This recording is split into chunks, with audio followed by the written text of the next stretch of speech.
একজন খুনি হাসিনা রাত তিনটার পরে উনি তাহাজ্জুদের জন্য জাগেন।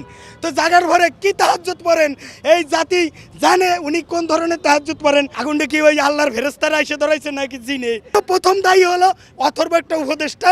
আপনি আবার মাইক ঘুরাই নিয়েন না। এই উপদেষ্টার যোগ্যতা নাই স্বরাষ্ট্রমন্ত্রী হওয়ার। স্বরাষ্ট্র উপদেষ্টা বুড়ো ভাম, এই স্ত্রী রাখার সক্ষমতা রাখে না। এ রাষ্ট্র রাখবে কোথেকে?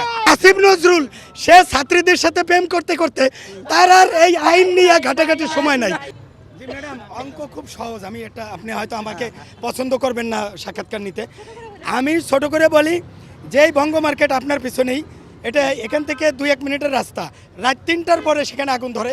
আমি মোহাম্মদপুরে থাকি, কৃষি মার্কেটে কোটি কোটি টাকার সম্পদ রাত 3টার পরে তাবলিগের ইন্ডিয়ানপন্থী বাংলাদেশপন্থীরে রাত 3টার পরে মাইরা 4টা নিহত করে, 200 আহত করে।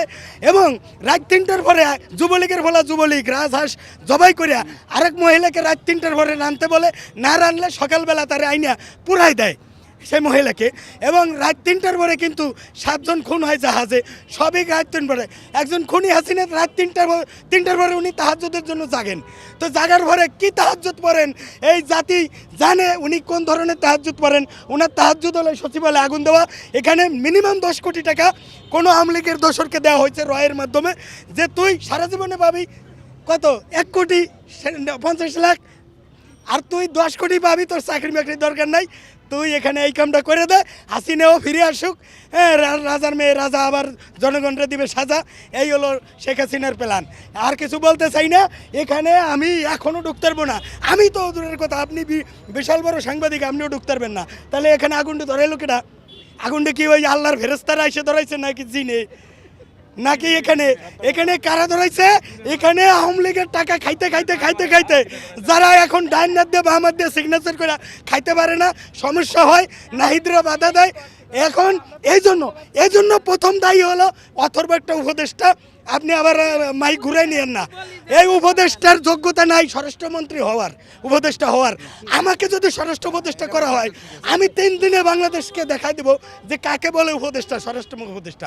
আমি বলি এই স্বরাষ্ট্র উপদেষ্টা বুড়ো ভাম, এই স্ত্রী রাখার সক্ষমতা রাখে না। এ রাষ্ট্র রাখবে কোথেকে? এই উপদেষ্টা ডক্টর ইউনূস ঠিক আছে, ডক্টর ইউনূস ঠিক আছে। এই উপদেষ্টা আর আসিফ নজরুল সে ছাত্রীদের সাথে প্রেম করতে করতে তার আর এই আইন নিয়ে ঘাটাঘাটির সময় নাই। এদের পদস্থ আরেকটা আছে শয়তান ফারুকি, এরা দিয়ে প্রেম করাইতে মজা হয়। এই জন্য এই ফারুকি এদের উপদেষ্টা না হওয়া পর্যন্ত আগুন সব জায়গায় ধরবে, টিভি সেন্টারেও ধরবে। আমি প্রতিবাদ জানাই, এই উপদেষ্টাদের পদত্যাগ চাই, নতুন উপদেষ্টা করা হোক এবং এখানে জুলাই যোদ্ধাদেরকে দিয়ে তদন্ত কমিশন করা হোক।